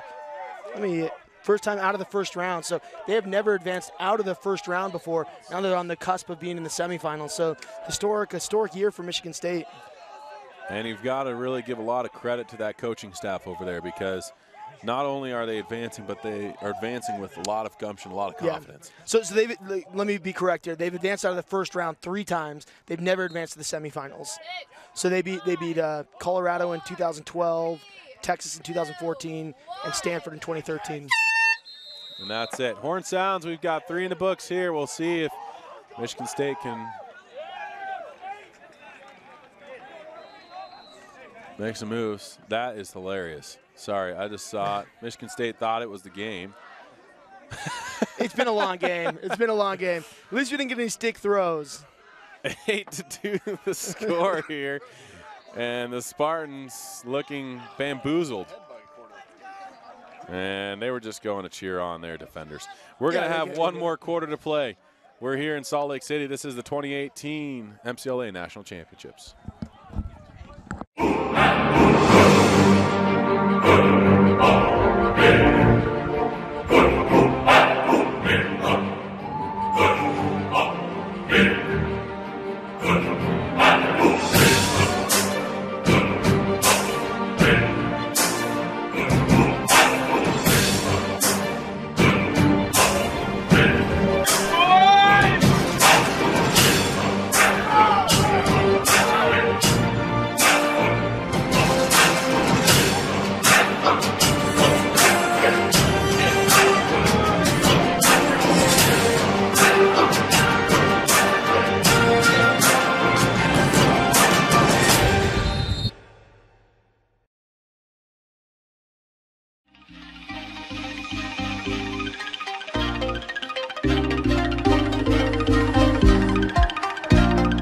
My name is Pat Young. I started my college career at University of Maryland, Baltimore County, and finished up at University of Maryland College Park. I currently play for the Ohio Machine. This is the Under Armour Banshee. It's the mid-level lacrosse cleat. Not very fun.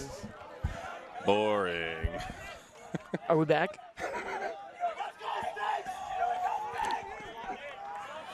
Welcome in, ladies and gentlemen. We're here as the shadows grow long from Salt Lake City at the Regional Athletic Complex.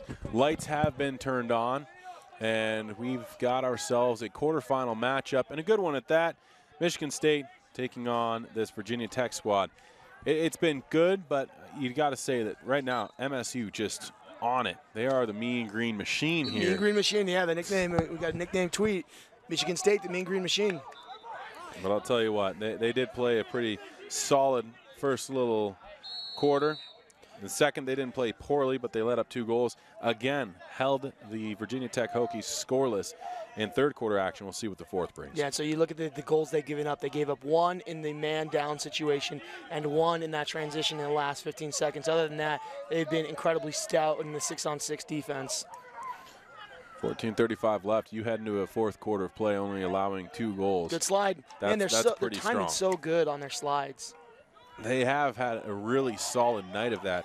That's been something I've been keying in on that you've been saying repeatedly is just the timing of it, watching that ball arriving right when it's there so you're able to double team, and they've been recovering well as well also. And again, Bolin, great save, but not really tested. That's a deep shot. I would definitely, if you're over there, that's a great place to shoot from. If you're Martirano. Yeah, but you want to get it high. Sun, you want to get it higher. Yeah, Yep. you want to get higher because he's looking down at that shot instead of looking right in the sun. Exactly. See, I'm picking up on it. It's a slow process here. You may be coaching next year, not announcing. That's what I was thinking. The Mountain College of Colorado. That's right, CMC. 13:48 left. 8-2 score opportunity for Virginia Tech trying to get free here. Every time it looks like Virginia Tech finds a window in a dodge, you see it's filled by a Michigan State slide. And that one may have been a Sun issue there. Yeah, we'll give that to him. Yeah, we'll waiting on give him a few outs here. Still waiting on some more nicknames. Hashtag VT, we need more nicknames. Remember, we are on air, so we can't necessarily give it too much, but, you know. Yeah. we did have one question come in asking what was on fire in the background. There's actually a power plant or a factory here right behind us, so don't worry, the trees aren't on fire. There's a factory back there hidden by the nice foliage here, so no concerns. So we've got another Michigan State offensive set here. Coming in, 8-2. Spartans have been able to score when they've needed to, and I imagine if Virginia Tech poured a little bit on offensively, they turn up the pace a little bit. Again. But right now, they're content. Just be patient. Find good looks. And here's an invert set. This is a good one. We saw this earlier from Bowman. He did a one-hand wrap. This time it looks like he's got 2 and a good slide. I like that timing of keeping that slide, waiting for him to turn back, get the free double team there. So that's a really good slide timing by Virginia Tech on that one. Well, it's going to be taken by the Hokies. And right there, you know when you're in that invert set as an offensive player, you're going to get quick slides. They don't trust their short sticks usually behind the net to handle a guy one-on-one. So a lot of defenses will send help, maybe an invert zone type look, but you're going to expect that you're going to see a guy coming pretty soon there. And so as a Dodger, you got to be looking to feed as soon as you see that guy leave. Try and find the open guy if you can't create and get your own shot. That time he held on to it just a half a second too long. Why would you say it is that they don't trust him necessarily? It's a little bit out of the norm. So the 6-foot reach of the pole back there gives you a lot of range to be able to pick it up. And it's something you don't normally do. Most middies dodge from up top. It's just kind of one of those things that happens. And so you get somebody who's in a position where they're a little bit more uncomfortable, and dodging from X is always dangerous anyways because you're feeding to everybody up top. When you're dodging from the top down, all your feeds, like all your passes, are looking down and away, and about half the field is really tough to see. But when you're coming up from X, you can see the entire field. You can see all of your teammates, and it makes you a really dangerous feeder. Worked up. This is Michigan State once again trying to find a little bit more Osterink. You like that? Trying to find more O. I like that. Right as I realized that was Osterink with the ball. Great. He's got 2 goals. 2 goals from Braun, 2 goals from Pissner, another goal from Bowman, and an additional goal from Jay Warren. So, if you're Michigan State, you like that. Maybe want to see a little bit more spreading around the ball. But, I mean, if you're nitpicking that, then you're having a pretty solid game. Yep. That's a fine thing to nitpick. You're okay with that. 11:05 left, fourth quarter action. 8-2 lead for Michigan State Spartans. A little bit of confusion here inside of this box here, and a lot of talking from the coaching staff to their respective squads. Yeah, Again, if you're Michigan State, though, right, you're able to kind of play this one down into a shot clock. You're not necessarily rushing it around. If you have something given to you, take it, but you don't need to crush through and really be putting the nose for the goal here. Would you say that's a fair it's assumption? just be patient. There's no reason to create early offense. And kind of maybe one of the big things is don't give up transition opportunities out of your offense here. I mean, this is the perfect set. You want to make sure you give that ball, move it around, still take shots. It's certainly too early to mail it in and say, hey, let's milk the clock for the rest of the game. But you just want to be smart about it. You don't want to have one guy play a little bit of hero ball, give up a high turnover, a turnover that's up in higher than the box where they can turn it into transition opportunities. Just be a little bit smart about it, and you can kind of take this game the rest of the way. So it will be worked on the far side of the field of play.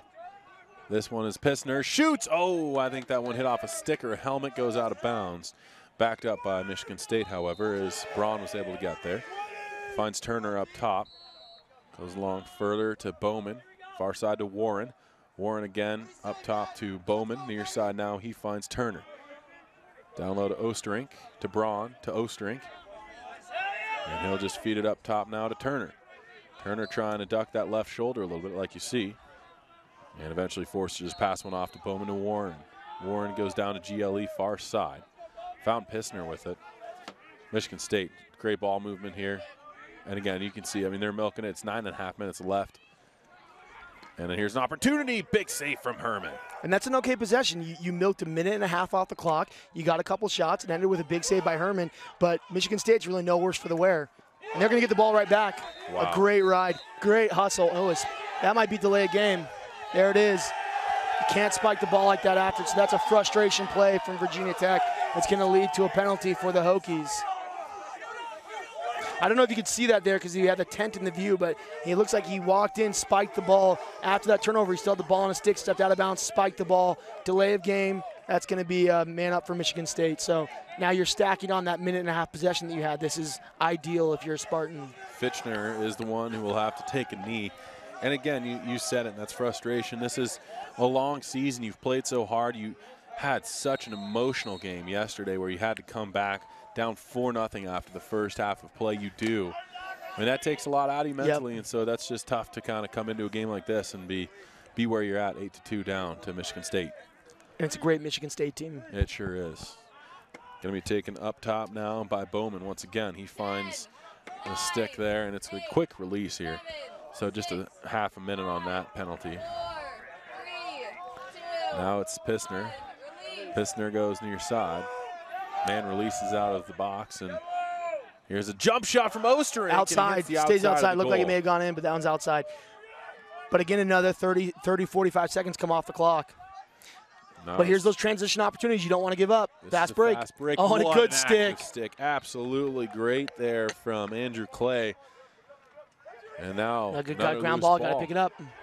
That will be scooped up for a moment, but a great effort there. Yeah, good effort. Dodging in there is Lavalette, who hasn't been out there very often here this afternoon and into the evening, but he's getting a little time now down the stretch here in the quarterfinal matchup. Ball worked behind GLE. This is Chris Lowe with it. Feeds it up top to Danny Riley. And Riley keeps it going along to Coates. Coates calling for a little bit of ball movement here. Where are you at if you're Virginia Tech in this at this point? You got urgency now. You have urgency. You've got to start going. But it doesn't look like they do. Yeah, you need to have urgency, I guess is what we're saying here. I mean, it looks as though here's a shot. That one goes wide from Coates. It almost looks as though they've resigned themselves to the fact that this has 7:33 left. And I don't mean to say that in a negative connotation whatsoever, but it's just you're not seeing as quick of play as you would think you would need to. And sometimes teams just don't have that in their wheelhouse. They don't have that quick strike offense. They're kind of used to playing settled, used to kind of being ahead for most of the year, and now you're getting forced into a different style, and it's a little bit tough. There's a pass that ends up going to the end line, but it's kept in there. Nice job on a quick run on the outside from Lavalette, and he tries to get out front, but great job defensively from Pankratz, and Pankratz needed help as well, but some stick checks put the ball back to the ground by Danny Riley, picked up by Michigan State. Spartans try to clear, but again, it goes off of a defensive player, getting back and riding hard. Outlet feed comes near side, hits off, and that's going to be towards us. I was ready. Looking ahead here, we got 6:48 left. Michigan State kind of firmly in control. It's going to be a fun semifinal here for the MCLA. You got South Carolina on the other field, who's firmly in control of their game, up by almost last check they were up by 6. You have Michigan State here in control. Those are two teams that have never been to the semifinals before in the MCLA. So you're going to get some new faces there. You got some old faces in BYU and Chapman, some of the blue bloods of the MCLA. Another great save by Bolin, but you're going to get some new faces in the semifinals. I think it's a great thing for the league. And what is South Carolina coming in as? South Carolina is the 5 seed, but they're an underseeded 5 seed. They lost one game all year. It was to Virginia Tech in the SELC championship. That was the only game they lost. They won all their other ranked games. So it's a very good team that comes in at the 5 seed. So it's going to be a lot of fun. And one of the things I'm really looking forward to is BYU has probably one of the best offenses in the country. They have one of the best offensive coordinators in Taylor Redd, guy who really knows his stuff. He's got that team humming. They're averaging over 14 goals a game right now. And they're going to be going against probably one of the best defensive units in the country. So you get to see strength on strength in the semifinals should the score hold. It's going to be a really, really fun one to watch. So MSU is going to be playing the BYU? Yeah, BYU. Yeah, BYU, who upset Utah here. And full disclosure, a little bit of bias. I'm a BYU guy myself, so I follow him super closely. A little bit nervous for this matchup. This is a great Michigan State team, but it is going to be fun. Like I said, it's two of the best units in the league on offense and defense going head to head. I'm really looking forward to it. That was a great active stick from Virginia Tech. They tried to turn it into an offensive Just missed. They're so close to having so many great opportunities. But on that one, it just barely tipped off the edge of the stick. And that seems to be the case throughout the night. I'll accredit some of that to this Michigan State team, but part of it is just part of it's Virginia Tech. That one there. There was nothing that Michigan State was doing to maybe disrupt that pass. Oh, we got full field goal. Bolin sticks one the entire length of the field. He sees the 10-man ride and immediately shoots, and it wasn't a loft at all. That thing was on a line, on a rope, right in. That's fantastic. Bolin capping just an elite night for Bolin, literally doing everything for the Spartans. Wow. Hashtag SC Top 10, right? Yeah. Somebody get on that. Somebody record that stream, tweet that at ESPN, because that's awesome. Bolin rips it home. He didn't even hesitate. He saw the goalie out in the 10-man ride immediately. A little bit of Ron Hextall there. Well, yeah, buddy. I love it. I love the references. But Bolin, you absolutely are correct. Whipped it, too, because you talked about it. If you loft those at all, that gives that goalie time to get back. Herman wasn't necessarily. Yeah, you could see him trying to almost get there. That was it. I mean, he wasn't, riding out like we've seen other teams. North Dakota State most, Yeah, we saw a lot of that in North Dakota State. He was out there. Herman was close. Close enough to try and get it if it wasn't fast. Yeah. Bolin had that thing on a rope. That was awesome. So it's 9-2 now. I better mark down that Mr. Number 16 gets a goal there. Well, we need to check. I don't know if we have anybody that can check this. Has a goalie ever scored in the MCLA tournament before? Whoa. That's a good question there, bud. Really happy you asked it. We're going to see. Somebody get Jack Coyne on that. Quick, get Jack Coyne on the line. This is like going to be phone a friend. Virginia Tech. He's going to have this. Nice job from Danny Riley trying to open up a shooting lane for himself. Spins away from pressure. Now, though, he's going to be forced to at least turn back to this high crease opportunity, but he just runs into too many guys. Players. They'll get a flag, but that's still good defense. I mean, I'm not sure what they're going to call here, but either way, you'll take that as Michigan State. You saw him get a window there. The Michigan State defense collapses. It makes it so he can't even get a shot off there. He's inside the defense. That's what makes this Michigan State defense so tough to beat, is every time you have an opening, you see that double team, and even there, a triple team that's collapsing on you to make sure you've got to complete 3 or 4 passes before you can really open up a hole against this team. 4:14 left here in the final stanza. 9-2 lead for this Michigan State squad donning their green uniforms. Virginia Tech in the maroon and gold, or maroon and orange, sorry. And it will be taken in by Dewey. Haven't seen a lot of him in this second half of play, but really we haven't seen a lot of Virginia Tech. But Dewey has been marked up by one of the best pulls in the league, period, and Donovan. So that's part of the reason he's been quiet. You've got the best pull in the MCLA marking him up. Well, that's interesting as well to point out, because we haven't called Donovan's name. Yeah, and the best defenders disappear on the field. You have a great defender out there, you probably don't notice him. It's worked around, shot on goal, stopped by Bolin. He should have just let that one fly. Just Bolin, let's get to Bolin. The goalie's out a little bit, but not quite as far this time. He's staying a little bit closer. Somewhat hesitant. You definitely, as a goalie, you don't want that to happen. You can't give up 2. 3.5 minutes left in this game. 9-2 score. Not a lot of question as to where this one's headed. That's right. So, yeah, so now it's definitely time to start looking ahead. This is going to be a great matchup. And, again, first time we'll see the Spartans in the semifinals of the tournament, and they're going to be going against a offensive-heavy team in the BYU Cougars, but a defense that also just held probably the most prolific offense in the MCLA, Utah, a team that was averaging over 15 goals a game. They just held them to 7 goals a few minutes ago in the upset. I guess 8 goals. I think it was 9-8 was the final.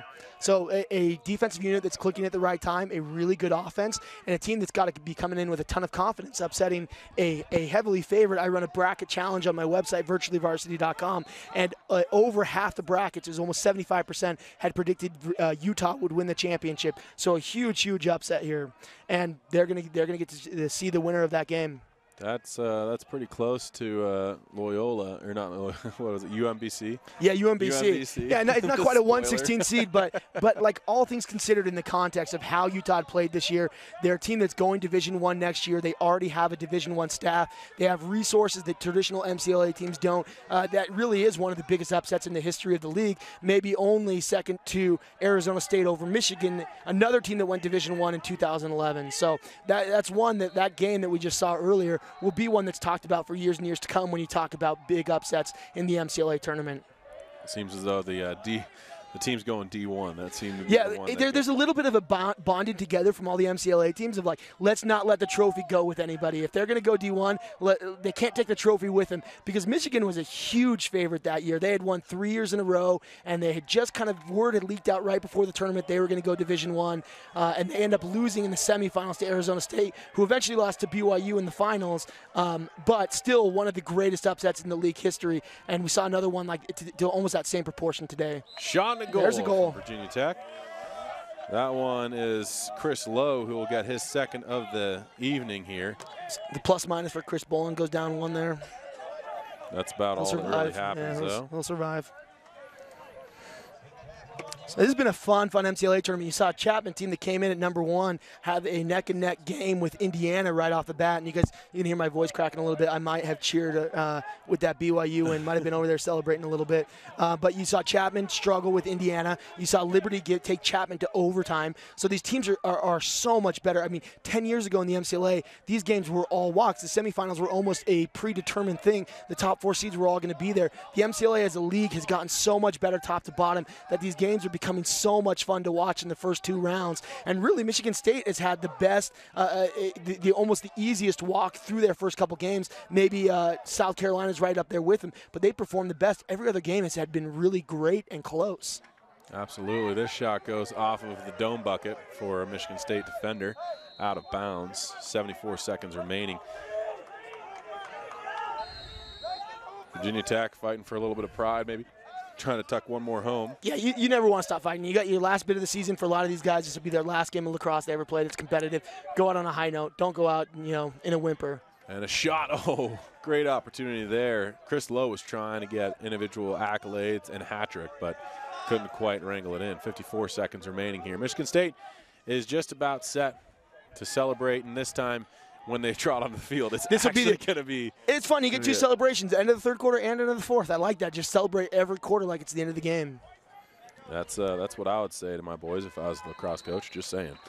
42 seconds remaining now, and it looks as though it's going to be a interference call. That'll be a 30-second penalty.